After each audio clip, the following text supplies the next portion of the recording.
Welcome back. कहानी की दुनिया में खुशामदीद। आज की कहानी का मौजू है असद का पेंसिल बॉक्स। तो चलिए पढ़ाई शुरू करते हैं। असद बहुत ज़हीन है, मगर उससे हर वक्त शरारतें सूझती रहती हैं। उसके सब घर वाले उससे परेशान रहते हैं। अम्मी अबू उसे समझाते रहते हैं। एक दो दिन तो उस पर इन बातों का असर रहता है, लेकिन फिर वो सब कुछ भूलकर कोई नई शरारत शुरू कर देता है। अपनी चीज़ों की तो वो बिल्कुल परवाह नहीं करता। पेंसिल की नोक बनाना शुरू करता है तो उसे बना बना कर छोटा कर देता है। रबर को मेज पर रगड़ रगड़ कर तोड़ डालता है। एक दिन असद का पेंसिल बॉक्स के तमाम साथी उससे नाराज हो गए। स्कूल में भी उन्होंने उसकी कोई मदद नहीं की।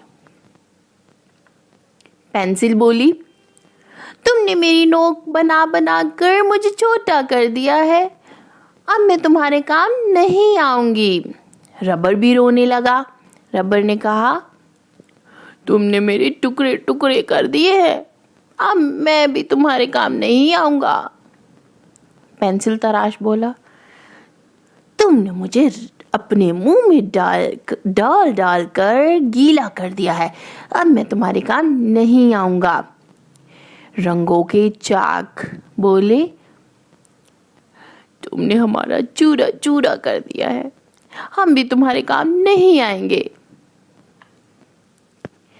इनकी बातें सुनकर असद रोने लगा। असद के रोने की आवाज़ सुनकर उसकी अम्मी कमरे में आईं। अम्मी बोली, असद बेटा उठो, स्कूल का वक्त हो गया है। असद जाग गया और बोला, अम्मी मैंने आज बहुत बुरा ख्वाब देखा है। मेरी पेंसिल बॉक्स की सब चीज़ें मुझसे नाराज़ हैं। कोई भी स्कूल में मेरी मदद नहीं कर रहा। अम्मी बोली, बेटा तुम इनका ख्याल रखा करो तो वो तुमसे नाराज़ भी नहीं होंगी और तुम्हारा काम भी खूब अच्छा करेंगी।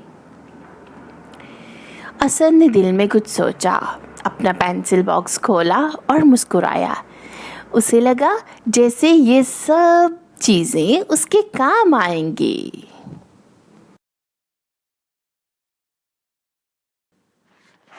दोस्तों, आज की कहानी में हमने कुछ नए अल्फाज सीखे हैं।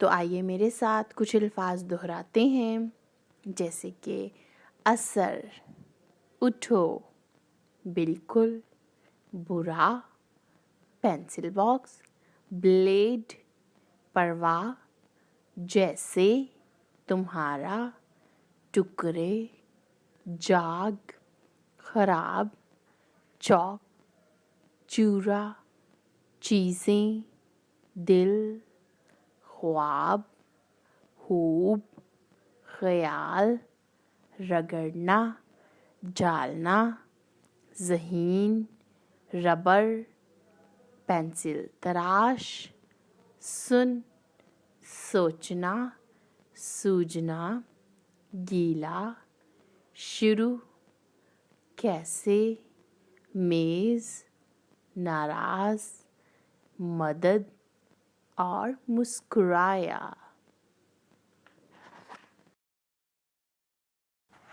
अब आइए मेरे साथ, नज़म का वक्त आता है। हम नज़म पढ़ते हैं। असद का पेंसिल बॉक्स। असद एक शरीर बच्चा बेहद शरारती था। घर वाले तंग इससे, हर एक की जंग इससे। हर शय को तोड़ता था, हर चीज़ फेंकता था। गुम करता शार्पनर को और तोड़ता रबर को। एक दिन तमाम साथी बसते के सारे बासी उठे। असद से ऐसे स्कूल में ना बोले। घबरा गया असद भी जब बात ऐसी बिगड़ी। घबरा के जब वो रोया, अम्मी ने आके देखा। फिर प्यार से उठाया और कह के ये जगाया, स्कूल जाओ बेटा। सुनकर असद भी जागा। بولا کہ امی میں نے دیکھے عجیب سپنے، بستے کی ساری چیزیں دیکھا کہ سب خفا ہیں۔ امی یہ بولی سن کے سچے تھے سارے سپنے، جن کو ستاؤ گے تم، جن کو رلاؤ گے تم، روٹھیں گے تم سے وہ بھی ہوگا ہمیشہ یوں ہی۔ سن کر اسد نے سوچا سچ ہے کہ میں نے کیا غلط، پینسل کا باکس کھولا دھیرے سے مسکرایا، ایسا لگا اسے بھی اب دوستی ہے پکی۔ خدا حافظ دوستو، ملتے ہیں اگلی کہانی میں۔ آج کی کہانی کا موضوع تھا اسد کا پینسل باکس۔ اس کہانی کے ذریعے ہم نے کوشش کی ہے کہ بچوں کو اپنی زندگی میں نظم و ضبط پیدا کرنے کی تعلیم دی جائے اور انہیں بتایا جائے کہ وہ اپنی چیزوں کا خیال کیسے رکھیں گے اور انہیں سنبھال کر کیسے استعمال کریں گے۔ تو آج کی کہانی کا سبق یہ ملتا ہے۔